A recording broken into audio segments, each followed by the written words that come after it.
Yeah. We'll just see. Oh, we got. Well, we got to do some trading. Dion, she's mine. Hey, Dion.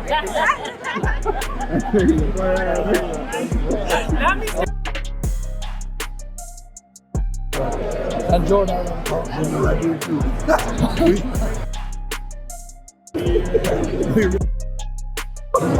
We will. Hey, how about that guy? What if I told you the biggest power play in football isn't happening on the field at all?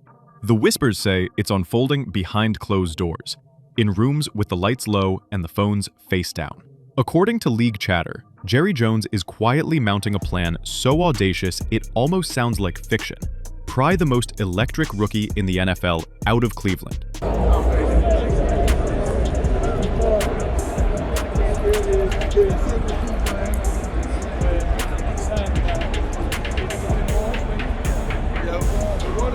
One of them is coming in right now.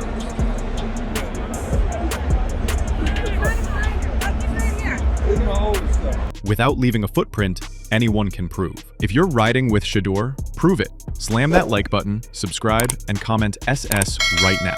It starts with a night that felt bigger than football. Cleveland in primetime. Noise everywhere. Roster turbulence, locker room distractions, coaching questions, and a rookie who refused to blink. Shedeur Sanders didn't just survive the moment, he commanded it. The ball popped. The pocket felt slow. The poise was veteran level. Somewhere in Dallas, the owner of America's team stopped seeing a game and started seeing a future. The story goes that Jerry didn't just watch, he replayed. Over and over. Not hunting for flaws, but locking on to that rare combination. Timing, touch, swagger, control. The kind of energy that turns stadiums into stage lights. That's when the conversation in Dallas reportedly flipped from "should we" to "how do we do this?" And I keep my kids going.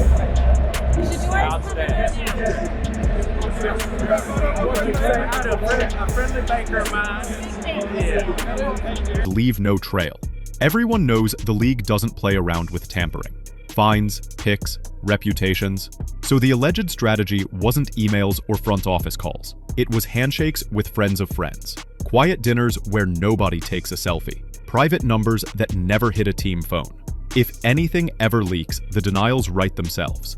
Just catching up. Nothing official. Here's where things get messy.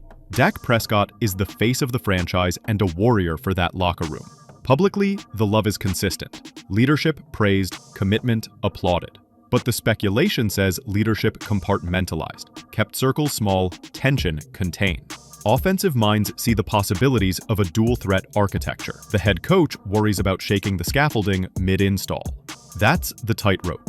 Vision versus volatility. And in Cleveland, a different storm. Half the building, they say, wants to slow-cook the development, build the offense around Shedeur's strengths, stack real growth. The other half sees a marketing sun rising.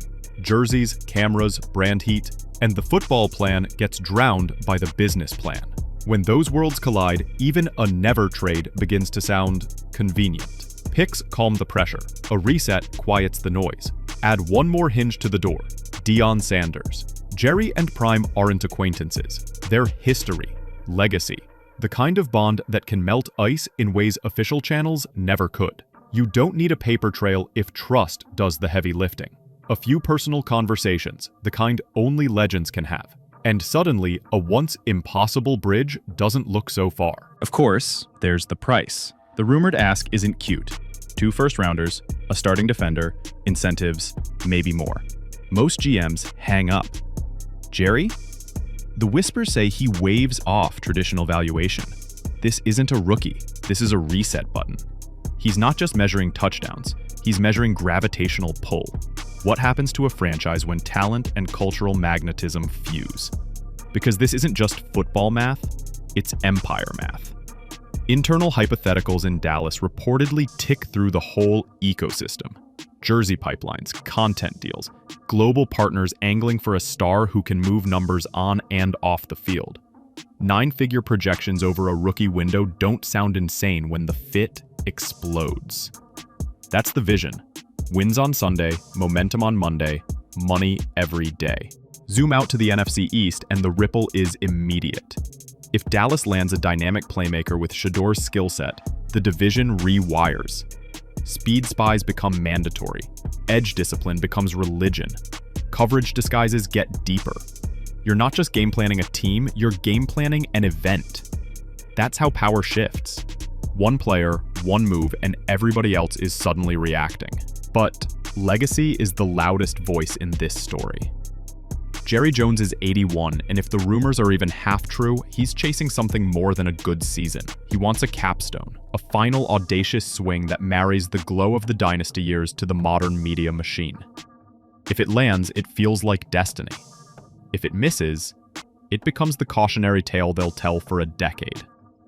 Let me be crystal clear, this is commentary on rumors and league chatter, not a claim of confirmed deals. But in the silence, the smoke keeps swirling.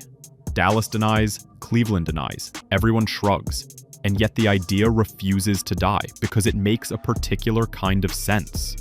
Football sense plus cultural sense, the exact combination that has remade this league again and again. So here's the debate for you, and yes, I want your answer. If you're Dallas, do you send the 2 firsts and a starter for a rookie who feels like a movement?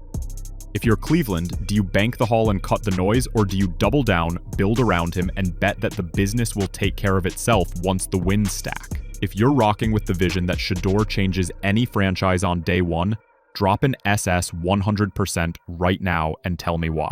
If you think it's too much, say, pump the brakes and make the case. Genius or madness? Dynasty seed or franchise-wrecking overreach? The lines are drawn. Because whether this happens or not, one truth is already on the board. Shedeur Sanders is more than a prospect. He's a pressure test for how the NFL does business in 2025. Part athlete, part icon, part media engine. And somewhere in Dallas, if the rumors are right, a billionaire is staring at that reality and asking himself one question. How far am I willing to go? Shedeur dressed but stayed out of team periods this week while Cleveland tightens the Week 1 install, continuing to manage the mid-camp oblique. It follows a choppy August arc, early arm soreness, a full return on camp day 10, promising joint work with Carolina, and a planned preseason start. Before that oblique flare halted reps against the Eagles. The posture now is patient, not passive. Let the tissue quiet, keep the timing, and if the velocity looks like it did in early August, the depth chart conversation moves from whispers to headlines overnight. Shedeur was in uniform but held from teamwork as Week 1 prep ramps. The Browns playing the long game with that oblique picked up mid-camp. August told a 2-part story: arm soreness, reset, then a strong day 10 return and joint practice momentum, until the Philly shutdown. Today's read, he's right there, and they won't force it. But if the ball is jumping on clearance the way it was before the tweak, the building won't be able to ignore it. The quarterback conversation is going to erupt. Publicly, the answer is silence. Privately, the league hears footsteps. If this is the last great move of Jerry Jones's career, it will either crown him as the man who brought the star back to its brightest, or mark the bet that cost him everything. Your call. Genius or madness? This story isn't over. Drop a like, hit subscribe, and type SS100 in the comments if you believe Shedeur changes any franchise on day 1. Push the bell so you don't miss the next chapter. This story is moving fast.